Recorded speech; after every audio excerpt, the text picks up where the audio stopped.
Eu sou Júnior Moreira, este é o Conversa de Redação e comigo para debater os principais temas do dia, os jornalistas Eduardo Costa, William Travassos, Edilene Lopes e a economista Rita Mundim. Olha só, pessoal, a redução de penas que deve ser prevista no agora chamado Projeto de Lei da Dosimetria e não mais da Anistia deve contemplar todos os condenados da trama golpista, incluindo o núcleo central, chamado núcleo crucial, né?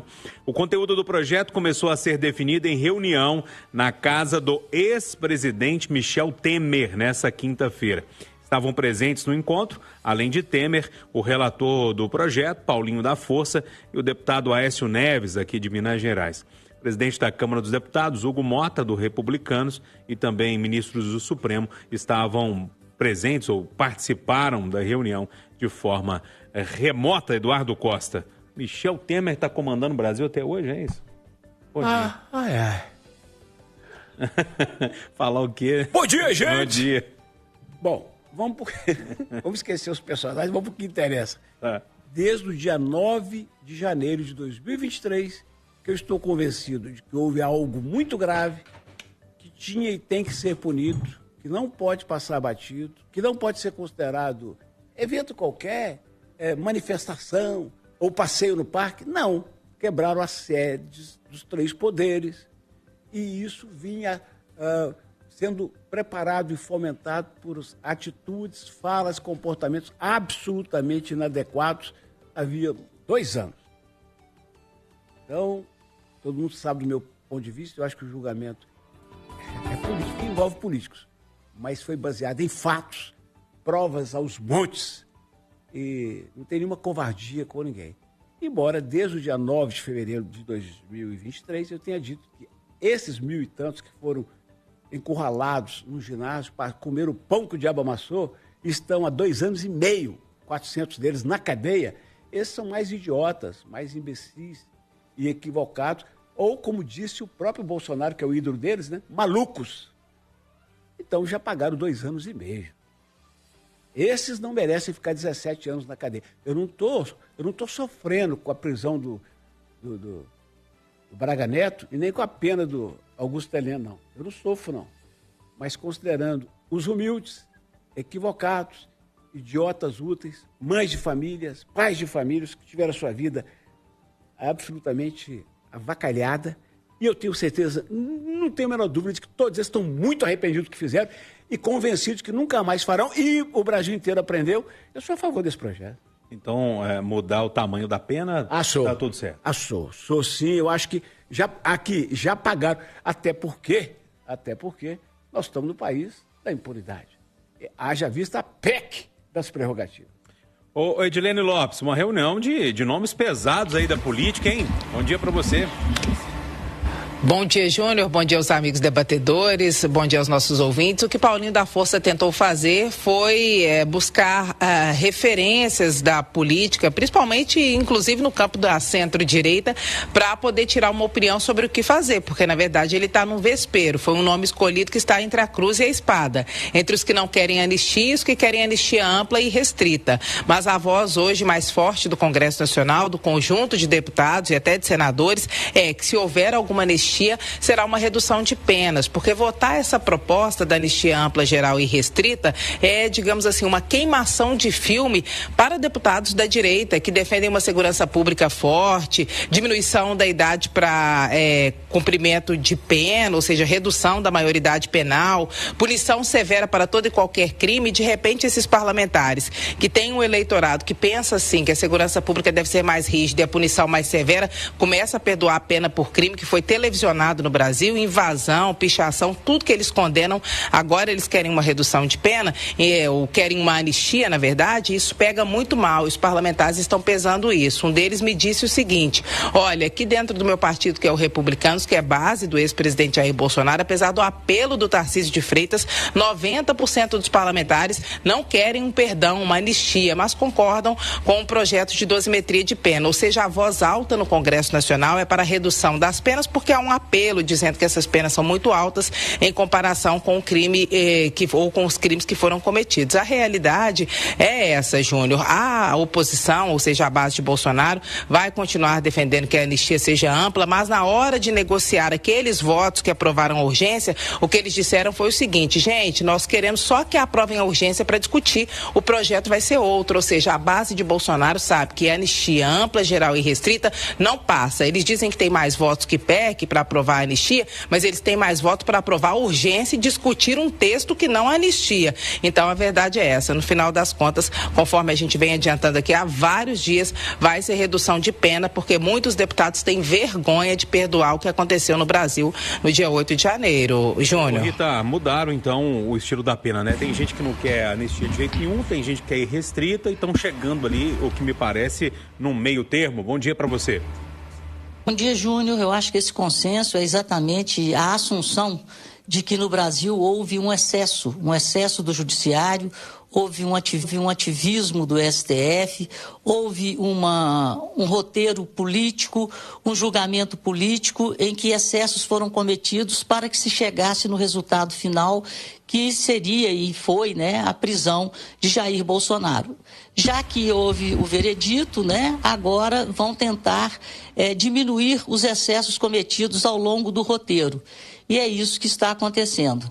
Agora, continuo, ontem vi cenas de novo, né, por causa do tema, né, da votação, da anistia, eu vi as cenas do dia 8, né, em várias redes nacionais.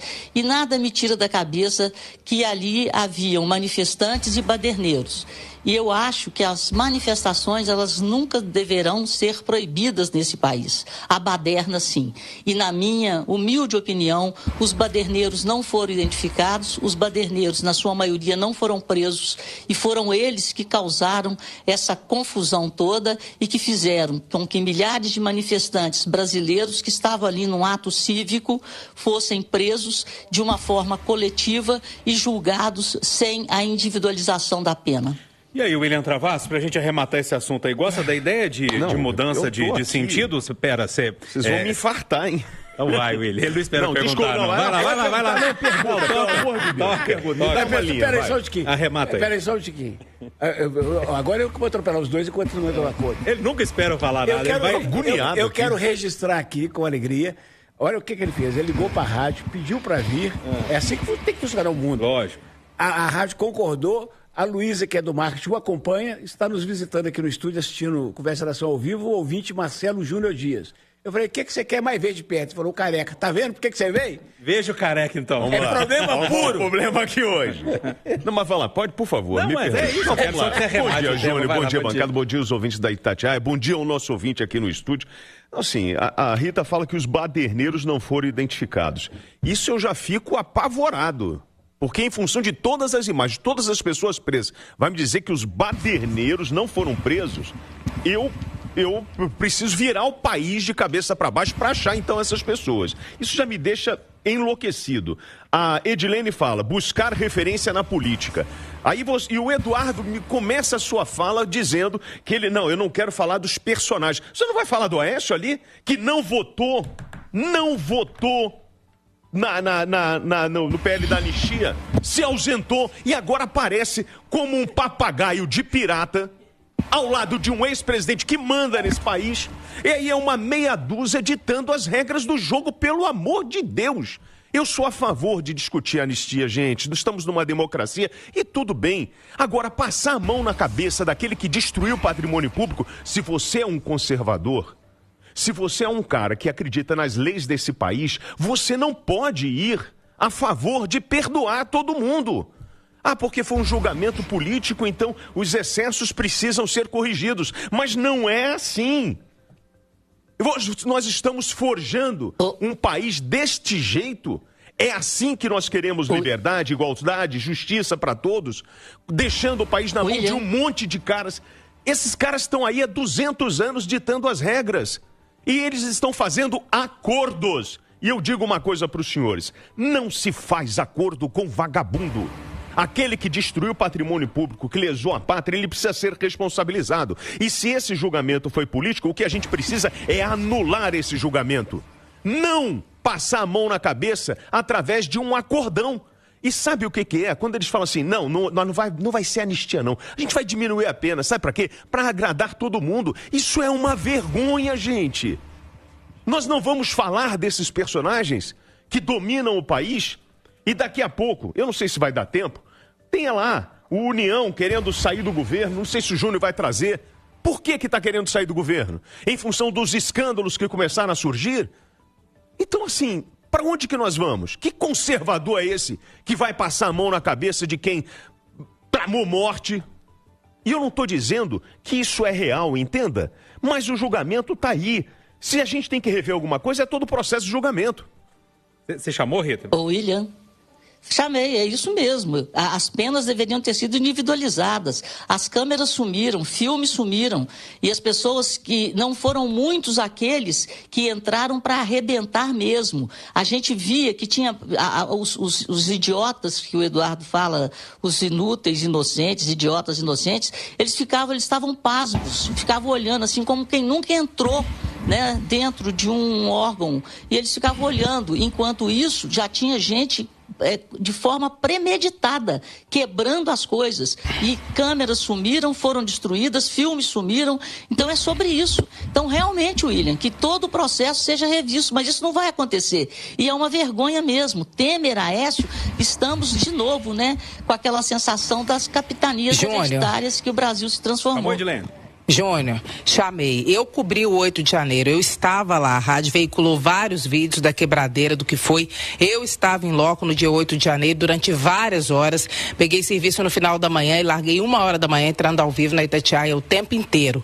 Essa quebradeira lá, ela de fato aconteceu. Tinha muita gente inflamada e logo nas primeiras horas eu comecei a investigar quem eram essas pessoas. Essa informação, ela pode ser comprovada. Tem matérias no site da Itatiaia. Podem ligar também para os órgãos nos quais eu apurei. Eu quis saber, pelo estilo que eu vi das pessoas que estavam lá, alguns tinham jeito de militares. Eu quis saber se havia algum de Minas Gerais. Me surpreendi que na primeira leva de pessoas tinham 8 militares da reserva de Minas Gerais que acamparam na porta do Exército, das unidades do Exército, que estavam lá com voz de comando, inclusive para entrar nesses prédios. Então a Itatiaia noticiou isso.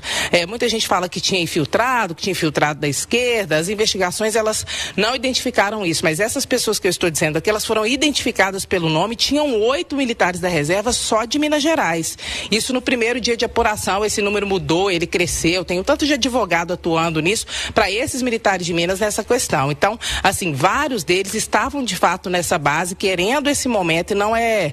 A gente não pode dizer que a gente é alheio, que foi para atrapalhar, para falar que era quebradeira, porque de fato tinham militantes ali que estavam na base do ex-presidente Jair Bolsonaro como apoiadores e como eleitores. É isso? Não. O Eduardo vai ficar em silêncio? Você vai ficar em silêncio? Você não vai se manifestar? Você não vai... Porque assim, a gente está ouvindo que as pessoas não foram responsabilizadas, a gente está falando de políticos que estão sempre na mesma área e você ainda não vai falar sobre esses personagens? Não, meu caro. Eu estou te provocando mesmo. Meu caro, sobre Aécio, Temer, Paulinho da Força, eu falei tudo que tinha para falar há 40 anos aqui nesse microfone. Agora, sobre o julgamento em si, eu... com o respeito que sempre tive e continuarei tendo pela Rita, quando eu escuto ela falando que fitas sumiram, eu me pergunto, eu vou discutir o quê? Primeiro que é conversa não é debate, nem briga. Eu vou discutir o que com a Rita, se foi tudo transmitido ao vivo.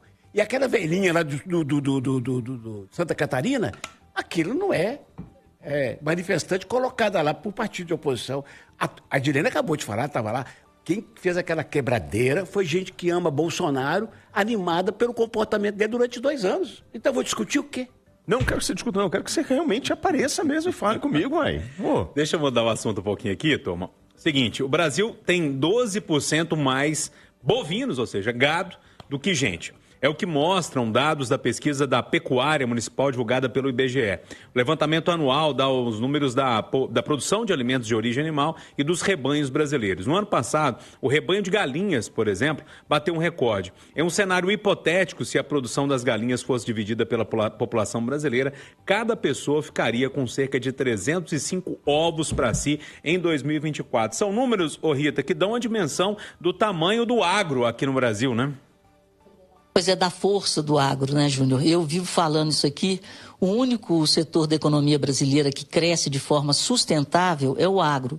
O que é crescer de forma sustentável? É você chegar no final do processo e você entregar mais produtividade. Quando você entrega mais produtividade, você entrega mais produção de proteína animal, de safra, você está aumentando a riqueza, a prosperidade do país. E é isso que o agro tem feito ao longo dos anos, graças a Deus, porque na outra ponta a nossa indústria mudou para a China e agora que ela está tentando aí se revitalizar, né?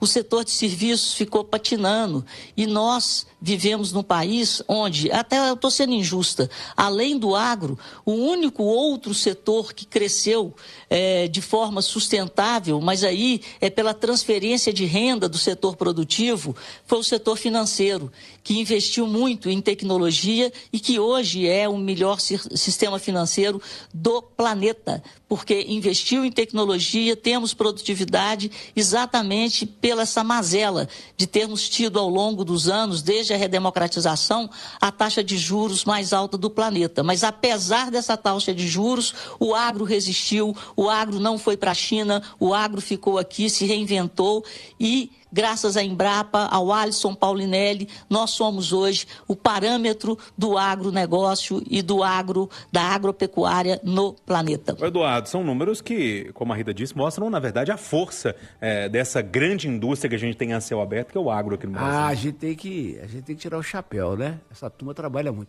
Tem uma meia dúzia que bota os boi no pasto para, digamos, esconder a fortuna. Mas isso é só um detalhe. O grosso é gente que trabalha muito, gente que tem muito empenho, gente que gosta do que faz. Eu fico olhando para o presidente da Federação da Agricultura, o Antônio de Salvo, cujo pai, já falecido, também foi presidente da FAENG. Você vê o gosto que o cara tem de representar. Ele acaba de ser reeleito com 98% dos votos, de mais de 300 sindicatos. Essa gente merece um respeito da classe. Eu acho que são os brasileiros que mais merecem respeito, porque produzem o que é mais importante para o mundo, que é alimento. Oi, Edilene, você tem direito, então, a 305 ovos por ano, segundo o levantamento aqui. Essa é uma força que o Brasil tem, que é impressionante, né? Nós vivemos um momento em que os Estados Unidos, o país mais importante do mundo, aplicou um tarifaço contra o Brasil, teve que retroceder em relação a isso, porque há uma dependência de alguns produtos, e o Brasil fazendo frente, dizendo que está sendo injustiçado com o tarifaço, não só com o governo federal, mas com parte esmagadora do PIB, dizendo que isso é injusto, que isso não poderia acontecer. O Brasil é um país que pode comprar briga, ou pelo menos pode responder à altura uma briga que foi comprada pelos Estados Unidos contra o Brasil, porque é um país pujante. Uma das grandes forças do Brasil é o agro. Tem a mineração, tudo deve ser feito com muita responsabilidade, mas o Brasil é um país rico e economicamente muito potente e se comporta como tal. O agro faz parte disso, né, Júnior? Não, sim, é muito importante, mas a gente não pode esquecer que ainda tem lá uns 600 milhões de brasileiros que passam fome. A gente não pode esquecer do impacto ambiental do tamanho, né, dessa comunidade. O rebanho bovino responde a 17% das emissões de gases de efeito estufa no Brasil. Lembrando que em cada quilo de carne vão ali 15 litros de água. Ponto final, nosso Conversa de Geração, que teve os jornalistas Eduardo Costa, William Travassos, Edilene Lopes e a economista Rita Mundim. Agora o Acirantão. Mais informações ao longo do dia, de hora em hora, no Itatiaia Urgente ou quando a notícia acontecer. Bom dia para todo mundo, boa sexta-feira e juízo, hein, moçada?